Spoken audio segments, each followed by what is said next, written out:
Bienvenue à tous sur votre nouvel épisode de la semaine de Valkan, votre newsletter audio qui vous partage des médias et des infotech à découvrir pour passer une bonne semaine. Bonne année à tous et bienvenue sur ce nouvel épisode de la saison 2 puisque nous attaquons avec la première semaine de 2024 qui va du 1er janvier au 7 janvier. Cette semaine, ce que j'ai vu en termes de films, séries, pas grand chose, j'ai pas continué grand chose. Par contre, en termes de vidéos sur YouTube, j'ai regardé une vidéo de Nicole van der Hoven qui s'appelle Actually Getting Things Done with Obsidian Checklist Plugin. Alors, en gros, c'est comment Nicole utilise les méthodes de Getting Things Done, le bouquin de Allen qui explique comment mieux s'organiser dans Obsidian et notamment via la partie gestion des to-do list et avec un plugin qui s'appelle Checklist. Donc, c'est de très bonnes idées, notamment de ce qui est à apprendre et ce qui n'est plus à apprendre du bouquin Getting Things Done, puisque ce livre a été quand même écrit il y a 20 ans, donc on parlait beaucoup moins d'outils numériques, d'outils informatiques, il y avait beaucoup moins d'avancées là-dessus, et ça permet aussi de faire un peu un tour sur la façon de gérer des checklists et des to-do list dans Obsidian. Donc il y a plusieurs plugins qui existent, elle a fait le choix d'utiliser le plugin qui s'appelle Checklist, qui a l'air d'être très sympa. Petit problème par contre, j'ai été voir, il n'a pas été mis à jour depuis 3 mois, et en plus, l'annonce est qu'il cherche des nouveaux développeurs pour maintenir le projet. Donc, si vous cherchez à gérer des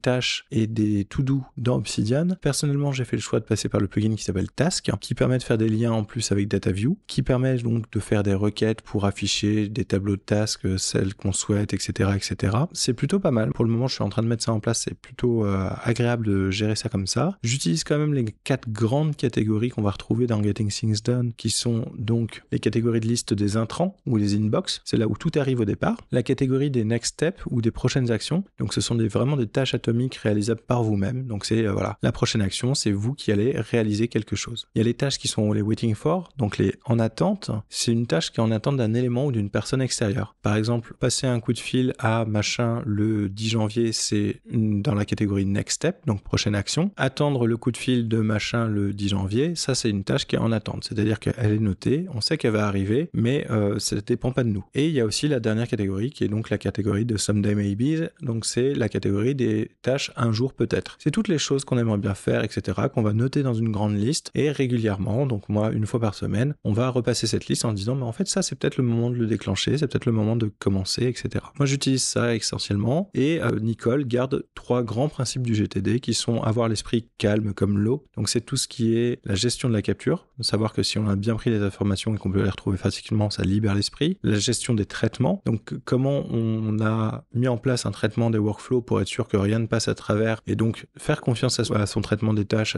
et à son workflow, ça permet aussi de libérer l'esprit. Et la partie action, donc qu'est-ce qu'on doit faire, quand est-ce qu'on doit le faire, etc. Donc là aussi, ça permet de se libérer l'esprit parce qu'on sait que si on n'a rien de noté, c'est qu'on n'a rien à faire. Grossièrement, bien sûr. Elle garde aussi l'importance de définir la prochaine action, donc vraiment la gestion des tasks, et c'est là-dessus que va se baser cette vidéo. Donc bien s'assurer que la prochaine action, en fait, elle est définie, elle est précise, elle est réalisable, et ça permet aussi de se dire qu'on va découper les actions en plus petits morceaux. C'est un peu comme, on va dire, les méthodologies agiles où on va découper les problèmes en petites briques qu'on va appeler des user stories. Là, c'est un peu pareil. On va découper les actions en différentes petites actions qui vont s'enchaîner parce qu'il est vraiment plus facile pour l'esprit humain de penser de manière incrémentale, en fait, et de découper les tâches pour avoir des tâches précises à faire plutôt que d'avoir un truc générique. Par exemple, si on se met une tâche genre faire ses comptes, l'esprit va toujours repousser ça plus tard, etc. Si on dit par contre,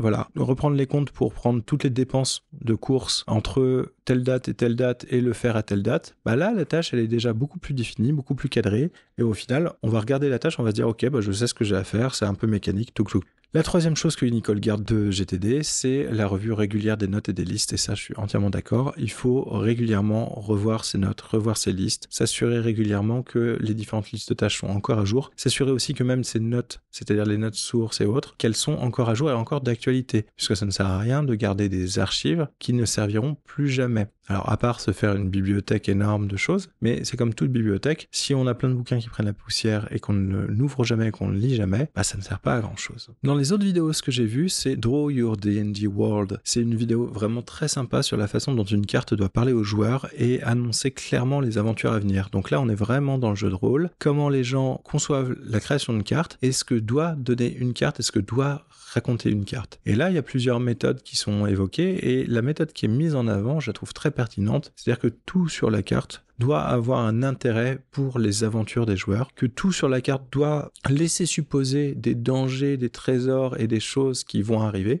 Donc par exemple, si vous dessinez un marais, mettez des toiles d'araignées géantes entre les arbres, comme ça vous saurez qu'il y aura les joueurs sauront qu'il y a des araignées dans le coin. Si vous mettez un cimetière ou ce genre de choses, mettez des pierres tombales avec des petits fantômes, comme ça ils peuvent s'attendre à des morts vivants. Enfin, il y a plein de choses comme ça qui sont intéressantes. Mettre les différents lieux d'exploration, mettre les différentes étapes aussi, c'est-à-dire que si on met un lieu A, un lieu B, mettre les différentes étapes sur la carte, sans multiplier les choix et les possibilités, mais laisser un ou deux choix. Les joueurs, ils sauront qu'ils devront passer soit par le cimetière, soit par le marais, pour reprendre les exemples, pour aller jusqu'à la tour du grand méchant, en fait. Donc c'est quelque chose que j'ai trouvé bien, parce que c'est vraiment l'idée de faire transmettre un maximum d'informations avec un support qui est la carte de jeu. Au niveau de ce que j'ai lu cette semaine, alors j'ai lu pour une fois un livre pour enfants que j'ai trouvé très sympa, qui s'appelle Roger sans coquille. C'est l'histoire de Roger, un escargot différent qui se bat pour trouver qui il est et se faire accepter par les autres. Et franchement, c'est assez marrant. En plus, mon enfant est assez fan des escargots pour une raison assez inexplicable, donc on a passé un très bon moment à lire ce livre. En vrai, il est assez fun, il y a pas mal de petites références pour les adultes qui permettent aussi de pas tomber dans le livre pour enfants complètement gnangnan et un peu lourd à lire. J'ai aussi lu le manuel à l'usage des félins pour dresser son humain. Donc ça, c'est un de mes cadeaux de Noël et c'est vraiment super sympa. C'est un livre plein d'humour, plein de bon sens en plus, parce qu'on retrouve beaucoup de choses que font les chats, et on retrouve aussi beaucoup de comportements de son propre chat, et des explications souvent un peu humoristiques de pourquoi il fait ça. Par exemple, si vous voulez savoir pourquoi il se couche sur votre téléphone, n'hésitez pas, prenez ce livre et vous aurez au moins une réponse qui, même si ce n'est pas forcément la vérité, aura le mérite d'être assez drôle. Au niveau des articles, j'ai lu aussi un article qui s'appelle 60 Social Media Prompts to Use with ChatGPT. Et oui, pourquoi ne pas mettre en pratique les dernières idées de l'épisode de Tech Run-ins que j'ai écouté et regarder un peu sur le net ce qu'on propose comme prompt pour chaque GPT. Alors pour le moment, je ne suis pas entièrement convaincu, notamment parce que tout mon système de notes et mon système de contenu n'est pas lié directement à ChatGPT, contrairement à ce qu'ils font dans Tech Run-ins avec la préparation du conducteur de l'épisode sur Notion, et que Notion utilise directement ça, plus tous les liens, pour faire un résumé de ChatGPT. Moi, j'ai pas plugué du tout mon outil à ChatGPT, même s'il y a des plugins qui existent. Ça voudrait dire soit changer d'email régulièrement pour avoir des crédits, soit acheter des crédits sur ChatGPT. C'est pas quelque chose dont j'ai vraiment besoin actuellement. Je regarde un petit peu, et puis bon, comme on a accès aussi à la console ChatGPT, pourquoi ne pas essayer de trouver des choses où je peux le faire en mettant juste un prompt et puis en essayant de récupérer un résultat qui peut être sympa. Ce que j'aimerais bien faire, c'est effectivement avoir des posts, par exemple sur Instagram, qui sont un peu plus SEO friendly. Donc le SEO, c'est le Search Engine Optimization. C'est-à-dire qu'on va se retrouver avec des règles dans les moteurs de recherche, dans les réseaux sociaux, qui vont prendre des posts, prendre des contenus et les mettre en avant parce que ça respecte un certain nombre de règles de gestion qui ont été définies par les moteurs de recherche. Et du coup, c'est vrai que c'est un métier. Donc, il y a énormément de choses à apprendre, il y a énormément de choses à voir dans ce domaine. Et si je peux avoir ChatGPT qui fait ça un peu à ma place, ça me ferait quand même gagner pas mal de temps et ça m'éviterait de devoir me creuser trop la cervelle pour des choses qui, au final, ne sont pas forcément ma plus grande passion. Cette semaine, j'ai écouté en premier lieu, le Horla de Guy de Maupassant, une adaptation audio très sympa, et j'ai vraiment aimé. Alors moi j'aime bien cette nouvelle parce que pour moi, c'est une nouvelle qui est associée un peu à l'horreur cosmique qui est si chère à Lovecraft, et la façon dont ils l'ont monté, dont ils l'ont mis en audio, j'ai trouvé ça très bien fait. Donc si vous aimez cette nouvelle, n'hésitez pas. J'ai aussi écouté un épisode de Neurosapiens, comment mieux mémoriser. Donc c'est un épisode qui pour moi fait écho à la vidéo Mieux apprendre à étudier les vraies techniques scientifiques qu'on avait vu il y a quelques semaines, qui venait de la chaîne Science Étonnante. Ici on retrouve un peu le même principe, les mêmes résumés des mêmes principes de mémorisation, et on trouve des grandes astuces pour s'entraîner. Donc ce sont deux médias qui vont se répondre et qui vont permettre de compléter et d'essayer d'aller plus loin. Les deux sont bien évidemment sourcés avec des études, et c'est ça qui est intéressant. C'est voir aussi quelles sont les différentes études et voir aussi si les deux médias ont utilisé les mêmes études ou si ils ont pris des études différentes. J'ai écouté l'épisode Steampunk Café de Tech Café sur l'histoire de la tech en Europe continentale. C'est la suite et la fin du dossier spécial de fin d'année sur l'histoire de l'informatique, et on a terminé avec la France. Et comme toujours, ces dossiers-là sont super intéressants, j'ai vraiment adoré.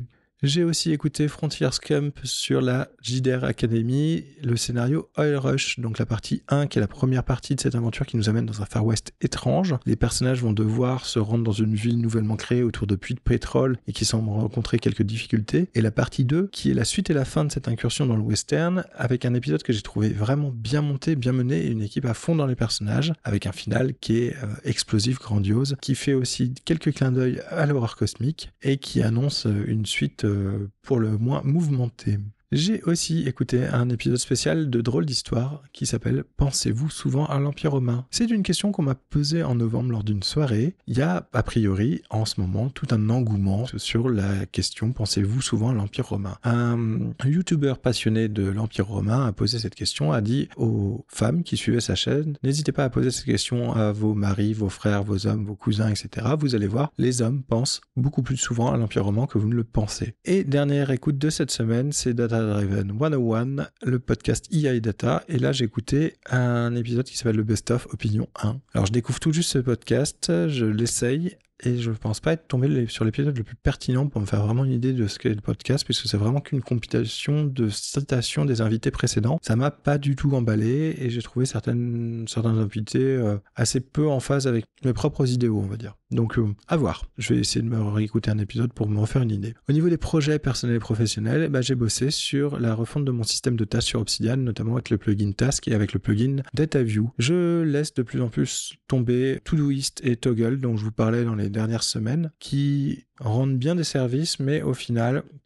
j'ai quand même un peu l'impression que ça multiplie les outils. Donc, pour garder moins d'outils, plus centraliser les choses, j'ai préféré refaire toute une gestion d'Obsidian, quitte à devoir renoter un petit peu plus les différentes tâches. Ça sera tout pour cette semaine, j'espère que ça vous a plu et que vous avez déjà pris des bonnes résolutions pour cette nouvelle année. Personnellement, moi je n'en ai pris aucune parce que les résolutions, on sait ce que ça vaut, ça n'engage que ceux qui s'y tiennent. Donc j'aurais plutôt tendance à essayer de voir des outils de habit tracker pour essayer de garder des bonnes résolutions plutôt que d'en prendre des nouvelles. Je suis curieux de savoir si vous faites la même chose ou si vous prenez des bonnes résolutions d'ailleurs. En tout cas, n'hésitez pas à vous abonner au podcast et à le partager puisque c'est comme ça que le podcast va grandir et se faire connaître. Et je vous remercie pour votre fidélité à l'écoute de la semaine de Vulcan. Bienvenue donc dans cette saison 2. Je vous souhaite encore une excellente année et je vous dis à la semaine prochaine. Salut!